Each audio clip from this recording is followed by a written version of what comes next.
सीधा राजधानी भोपाल ले चलते हैं जहां पर सीएम मोहन यादव कुछ कह रहे हैं। लेकिन जो बताया गया कि माताओं के अनुभव जो बताए गए, मुझे जो सुनाया गया कि बेटा भारत के लिए मेडल ले रहा है, लेकिन माँ का कलेजा, माँ के मन पे कैसे बीतती है, सुन के रोंगटे खड़े हो जाते हैं। उन्होंने कहा जब वो बाल आती है तो बाल को रोककर गोलकीपर भारत का मान बड़ा हम देखते हैं भाला फेंकते हुए, और भाले की ताकत कहाँ से मिलती परिवार से। तो चाचा उनके भीम सिंह जी भी बैठे हैं, हम उनका भी अभिनंदन करते हैं, उनका भी स्वागत करते हैं।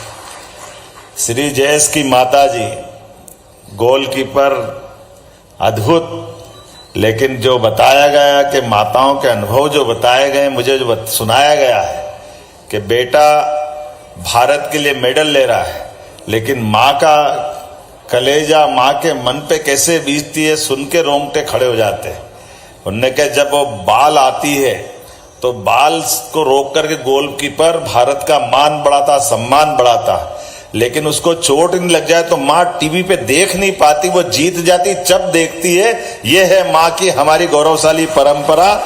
ये एहसास कराता हमारी उस पद्धति को जिसके कारण से हम सदैव अपने भारत पे नाज करते हैं, हम गर्व करते हैं। इस अवसर पर हमारे बीच सुश्री ममोनी बोरगोहेन जी, लवलीना जी की माता जी, इनका भी अभिनंदन मध्य प्रदेश सरकार की ओर से आपका भी स्वागत करता हूँ। श्रीमती गौरी कर्माकर जी, दीपा कर्माकर जी की माता जी हैं, श्रीमती श्वेता जेवरिया जी, अवनी लखेरा जी के परिवार के लिए खासकर अब मैं मान के चलता हूं कि हमारे विवेक सागर जो मध्य प्रदेश के अधिकारी भी हैं और वो गौरवान्वित कर रहे हैं हमारी हॉकी टीम को।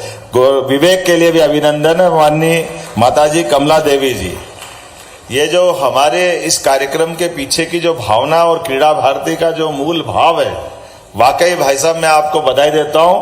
पूरी एक बार जोरदार अभिनंदन कर दो पूरे कार्यक्रम का। हम मेडल पहनाने के सारे सेरेमनी, सारे कार्यक्रम देखते हैं और उसका एहसास भी करते हैं, आनंद भी आता है, लेकिन उस आनंद के पीछे छिपी हुई साधना और हमारी वो गौरवशाली विरासत जिसके बलबूते पर हमें अपने हर एक को भारतीय होने का गर्व है, हर एक को सनातन संस्कृति की इस विरासत से, और वाकई में देखो अतीत के काल के उदाहरणों से हमारे लिए क्रीड़ा भारती के माध्यम से हमने अपने इस देश की संस्कृति को ला करके सबके सामने इस बात को स्थापित करने का भी प्रयास किया। अब आप बताइए, हमारे इस पूरे देश की खास करके काल के प्रवाह में लंबा समय गुलामी का छोड़ दें तो ये आंतरिक शक्ति को पुनर्संगठित करते हुए अंतर्निहित ताकतों के बलबूते पर भारत को भारत बनाने में ये मध्य प्रदेश को आपने गौरव दिया। कहाँ असम, कहाँ तमिलनाडु, और आपने बताया कि क्रीड़ा भारती ने जब प्रतियोगिता कराई तो 1,40,000 शत प्रतिभागी उसमें थे, लेकिन उसमें तमिलनाडु में 10,000 से ज्यादा लोगों ने भाग लिया। इससे बड़ा क्या प्रमाण हो सकता है। जोरदार अभिनंदन करें जो मूल भाव क्रीड़ा भारती का है। मैं आज के इस अवसर पर इस पूरे आयोजन के लिए कभी कभी कल्पना करते हैं कि माता पिता की तुलना करें, भारत में कितने उदाहरण भरे पड़े, किन किन उदाहरणों की बात करें, लेकिन दो उदाहरण माओ के अगर अपन देखें तो दो उदाहरण यद्यपि थोड़े से अलग हटके हैं, लेकिन कल्पना करो वसुदेव देव की माता कृष्ण की, जेल में एक बच्चा पैदा होता है, सामने फेंकता, सामने सिर फटता, बच्चा मरता है। दूसरा बच्चा पैदा होता बुरी दुर्दशा से, एक एक करके 8 बच्चे जिसके मर जाए, और फिर भी माँ अपने इस देश के उस विश्वास को कायम रखते हुए फिर अगले बच्चे की तरफ, 7 बच्चों के बाद 8वें बच्चे की तरफ बढ़ रही। उस माँ का कलेजा की कल्पना करो, उस माँ बाप के ऊपर क्या बीत रही होगी। और ऐसे में वो अपने इस देश में एक और उदाहरण बन के आता है कि अपने मित्र वसुदेव देव की मिलकर के संपर्क करते कि 8वां आखिरी बच्चा है, इसको किसी हालत में बचाना है, तो अब कोई उपाय नहीं, कोई न कोई प्रयोग करना पड़ेगा। तो अपने मित्र को तैयार करते नंद बाबा और यशोदा मैया से कि आपका बच्चा हमको देना, हमारा बच्चा आप लेना, कुछ भी करके उसको बचा दो। ये माँ बाप का कितना बड़ा उदाहरण है यशोदा मैया ने पत्थर सीने पे रख करके एक तरह से अपना बच्चा उनको दिया, और माँ के रूप में जो उदाहरण बना कि नंद बाबा के घर में पलने वाला कन्हैया, लोग दुहाई देते कि यशोदा माँ होना चाहिए किसी बच्चे की। ये कितना बड़ा उदाहरण कि माँ हो तो यशोदा जैसी, और यशोदा माँ की पूछो तो उनका अपना बच्चा तो है ही नहीं, लेकिन बच्चा तो बच्चा है। उस बच्चे के लिए कितना बड़ा त्याग देकर कितना गौरवशाली इतिहास उनने बनाया।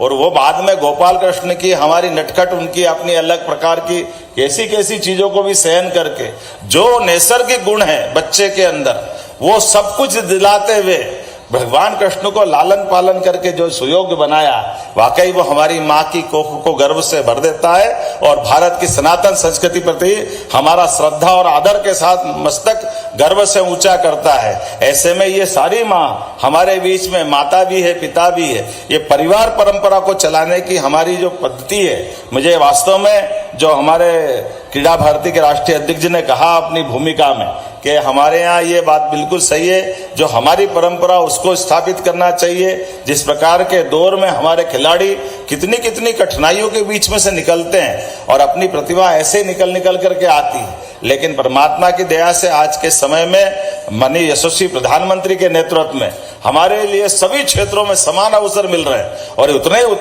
कितना बड़ा मन रहता मोदी जी का भी कि कोई कारण से हमारी खिलाड़ी खेल में जाती है और कुश्ती में पदक नहीं कर पाती कोई भी कारण से, तो उसका हौसला बढ़ाने के लिए मोदी जी भी एक बड़ी भूमिका लाते हैं। हमें इस बात का गर्व है, मैं आज की सरकार के मुखिया के नाते से माननीय मोदी जी के उस भाव को नमन भी करता हूं और हम सबके लिए वो प्रेरणा भी पाते हैं कि वैज्ञानिक हो या खिलाड़ी हो, उसके प्रति समाज का इसी दृष्टिकोण की आवश्यकता है। और ऐसे में हमारी सामाजिक संस्था के नाते से ये जो हमारा राष्ट्रीय स्वयंसेवक संघ का अपना जो उदात्त विचार है, उस विचार के माध्यम से ऐसी कई कोपले फूटती है और नव अंकुरों के माध्यम से नए हौसले, नए उमंग उम्मीद के साथ भारत माता की जय जयकार करते हुए ऐसे कार्यक्रम होते रहे। मेरी अपनी ओर से बधाई, बहुत बहुत धन्यवाद।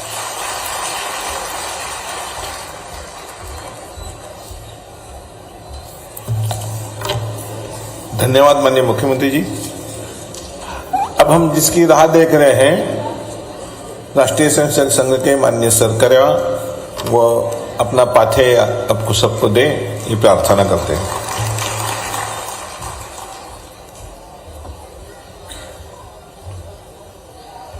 तो मध्य प्रदेश की राजधानी भोपाल से ये सीधी तस्वीरें आप देख रहे हैं क्रीड़ा भारती का जीजा माता सम्मान समारोह, जहां पर सीएम ने अभी संबोधित किया। रविंद्र भवन में सम्मान समारोह का ये आयोजन किया गया है। जिनके सम्मान और गौरव करते हुए हम स्वयं को गौरव महसूस कर रहे हैं, ऐसे सभी जीजा माता स्वरूपा माताओं के चरणों में नमन करता हूं।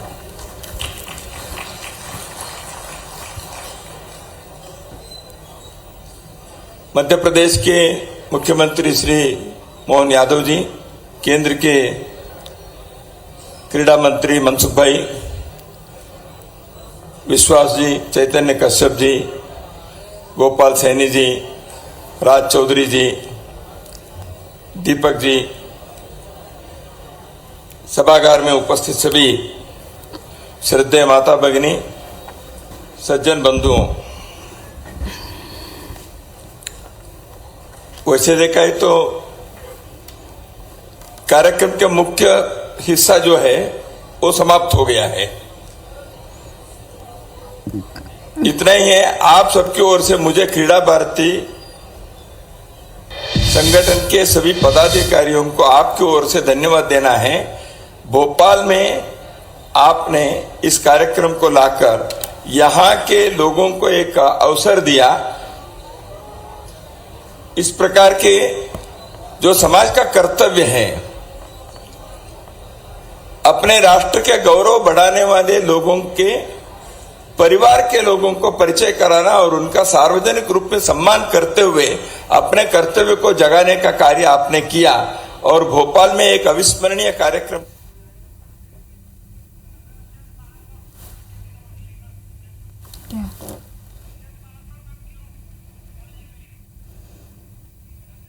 तो इस खबर पर हमारे साथ दुष्यंत पारासर जुड़ रहे हैं। दुष्यंत, क्रीड़ा भारती का जीजा माता सम्मान समारोह, किनका सम्मान हुआ आज यहाँ? जिन्होंने परिश्रम किया उनको पहचानना, उनके उस परिश्रम को, उनके त्याग को, उनके उस प्रयत्न को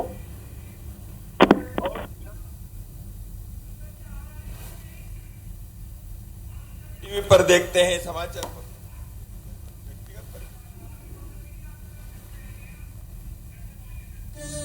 मेरा निवेदन है। चलिए एक बार फिर से जुड़ने की कोशिश करेंगे हमारे संवाददाता दुष्यंत पारासर से। दुष्यंत, क्रीड़ा भारती का ये जीजा माता सम्मान समारोह मध्य प्रदेश की धरती में आज तमाम उन माताओं का सम्मान किया जा रहा है जिनके अथक प्रयास के साथ उनके बच्चों ने देश का नाम गौरवान्वित किया। हाँ बिल्कुल, देखिए चाहे ओलंपिक की बात करें या राष्ट्रीय खेलों की बात करें या फिर अंतर्राष्ट्रीय स्तर पर नाम करने वाले, भारत का नाम करने वाले खिलाड़ियों के यहाँ पर माताओं का सम्मान जो है क्रीड़ा भारती की ओर से जीजा माता सम्मान समारोह के माध्यम से किया जा रहा है।